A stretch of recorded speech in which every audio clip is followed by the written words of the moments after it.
এরকম পটল ফ্রাই একবার বানিয়ে খেলে বারবার অর্ডার আসবে বানিয়ে খাওয়ানোর জন্য। আসসালামু আলাইকুম, hello viewers, welcome to my channel. কেমন আছেন সবাই? নিশ্চয়ই খুব ভালো আছেন। আপনাদের দোয়া ও অনুপ্রেরণায় আমিও খুব ভালো আছি।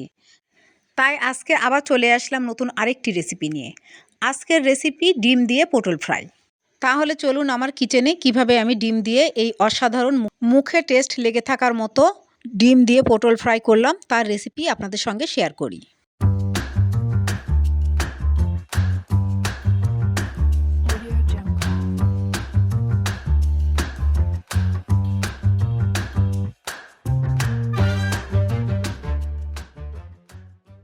এখানে আমি ৬টি পটল ভালোভাবে ধুয়ে নিয়েছি।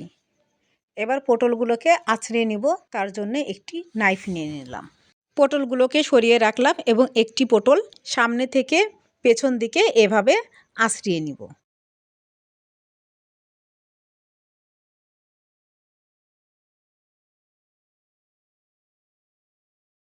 পুরোপুরি পটল এভাবে আঁচড়িয়ে নিয়েছি। এবার পটলের আঁচড়ানো খোসাগুলোকে সরিয়ে দিয়ে সামনে পেছনের বোটার অংশগুলো কেটে ফেলে দিলাম এবং মাঝখান থেকে 2 ভাগ করে কেটে নিলাম। এইভাবে সব পটলগুলোকে আমি কেটে ধুয়ে নিয়েছি। এবার পটলের মাঝখানের অংশগুলো তুলে নিব। তার জন্য চপিং বোর্ডের উপরে 1 ফালি পটল তুলে নিলাম। এবার চা চামচের হেল্প নিয়ে মাঝখান থেকে এভাবে মাঝখানের অংশটা তুলে দিচ্ছি। দেখুন আমি কিভাবে করেছি, এভাবে করতে হবে। এভাবে আমি সবগুলো পটলের মাঝখানের অংশগুলো তুলে নিয়েছি।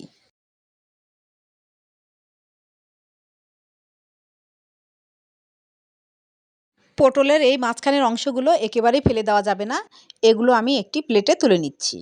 এগুলো আবার কাজে লাগবে। পটলের ফালিগুলোকে আমি পরিষ্কার করে ধুয়ে এনেছি। এবার এই ফালিগুলোকে হলুদ, মরিচ এবং লবণ দিয়ে মাখাতে হবে। সামান্য পরিমাণ হলুদ গুঁড়া দিয়ে দিলাম, মরিচের গুঁড়া দিলাম। ঝালটা আপনার পছন্দ মতো কমিয়ে বাড়িয়ে নিতে পারবেন। স্বাদ মতো লবণ দিলাম। এবার হাত দিয়ে ভালোভাবে মাখিয়ে দিব। 15 মিনিটের জন্য রেস্টে রেখে দিলাম। এর মাঝে পেঁয়াজ, কাঁচামরিচ এবং ধনিয়া পাতা কুচি কুচি করে কেটে নিব। তার জন্য চপিং বোর্ডের উপর একটি নাইফের হেল্প নিয়ে কেটে নিচ্ছি।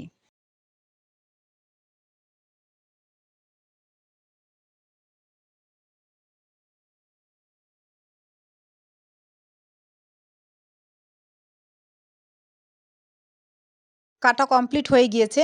এবার এগুলো পটলের মাঝখানের অংশ যেগুলো রেখেছিলাম তার উপরে দিয়ে দিলাম। আর পটলের পাকা পাকা বিচিগুলো ফেলে দিলাম। আমরা বিচি খেতে পছন্দ করি না। হাফ চামচ হলুদ গুঁড়া দিলাম, স্বাদ মতো লবণ দিলাম এবং 1 চামচ গোলমরিচের গুঁড়া দিলাম। একটা ডিম ভেঙে কাঁটা চামচের হেল্প নিয়ে ডিমটা ফেটিয়ে নিলাম।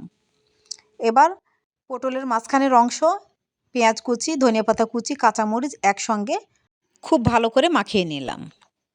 এবার এই মাখানোর মধ্যে ডিমের মিশ্রণটি ঢেলে দিলাম। পুরোপুরি ডিমটা লাগেনি, অর্ধেকের বেশি লেগেছিল, কারণ নয়তো বেশি পাতলা হয়ে যাচ্ছিল। এবার 15 মিনিট পরে এভাবে একটা করে পটল নিলাম আর পটলের মাঝখানে এই পুরগুলো দিয়ে দিচ্ছি। এইভাবে সব পটলগুলোকে আমি আগে রেডি করে নিলাম। চুলায় একটি কড়াইয়ে তেল দিয়ে আগে থেকে বসিয়ে দিয়েছি। তেলটা গরম হয়ে উঠেছে। এবার একটা একটা করে পটল উল্টে এভাবে তেলের মধ্যে ছেড়ে দিলাম। চুলার হিটটা এ পর্যায়ে মিডিয়াম টু লো হিটে রাখতে হবে, নয়তো এক সাইড পুড়ে যাবে, অন্য সাইড নিচেরগুলো পটল কাঁচাই থেকে যাবে। এবার পটলগুলোকে উল্টে দিলাম। দেখুন এক সাইড কি সুন্দর বাদামি কালার চলে এসেছে। নিচের অংশটুকু একটু সময় নিয়েই এভাবে লো হিটে ভাজতে হবে, নয়তো নিচের অংশ তাড়াতাড়ি পুড়ে যাবে, পটলটা ভালো বয়েল হবে না, তখন খেতেও ভালো লাগবে না। বাই দ্য ওয়ে, আমি রুথি। আমার চ্যানেলে নতুন হয়ে থাকলে প্লিজ সাবস্ক্রাইব করবেন, পাশে থাকা বেল নোটিফিকেশন অল সিলেক্ট করে রাখবেন। তাহলে যখনই আমি নতুন ভিডিও আপলোড করব তার নোটিফিকেশন সবার আগে আপনার কাছে পৌঁছে যাবে। লাইক, কমেন্ট এবং শেয়ার করবেন। আপনাদের একটি লাইক আমার ভিডিওটাকে অনেকজনের কাছে পৌঁছে দিবে। যারা ফেসবুক ও ইনস্টাগ্রাম থেকে দেখছেন প্লিজ পেজটাকে ফলো দিয়ে রাখবেন, লাইক, কমেন্ট এবং বন্ধুদের মাঝে শেয়ার করে দিবেন। যারা অলরেডি লাইক, কমেন্ট এবং শেয়ার করেছেন তাদেরকে ম্যানি ম্যানি থ্যাঙ্কস। আজকে আমার চ্যানেলের এই ভিডিওটি যিনি ফার্স্ট ভিজিট করেছেন তাকেও ম্যানি ম্যানি থ্যাঙ্কস। আমার অন্যান্য রান্না দেখতে চাইলে প্লেলিস্টে ক্লিক করবেন, আমার সব রান্না দেখতে পেয়ে যাবেন। নতুন কোনো রান্না দেখতে চাইলে কমেন্টে অবশ্যই জানাবেন, আমি ট্রাই করব। কেউ আমাকে রিকোয়েস্ট করলে আমি কিন্তু সেই ভিডিওটা দেওয়ার চেষ্টা করি। এভাবে আমি লো হিটে পটল ভাজিগুলো করে নিয়েছি। এবার একটা একটা করে প্লেটে তুলে নিচ্ছি। এইভাবেই আমি সব পটলগুলোকে ফ্রাই করে নিয়েছি। এই ডিম দিয়ে পটল ফ্রাই খেতে এত মজার হয়, গরম ভাত, রুটি, পরোটা সব কিছুর সঙ্গেই খেতে খুব মজা লাগে।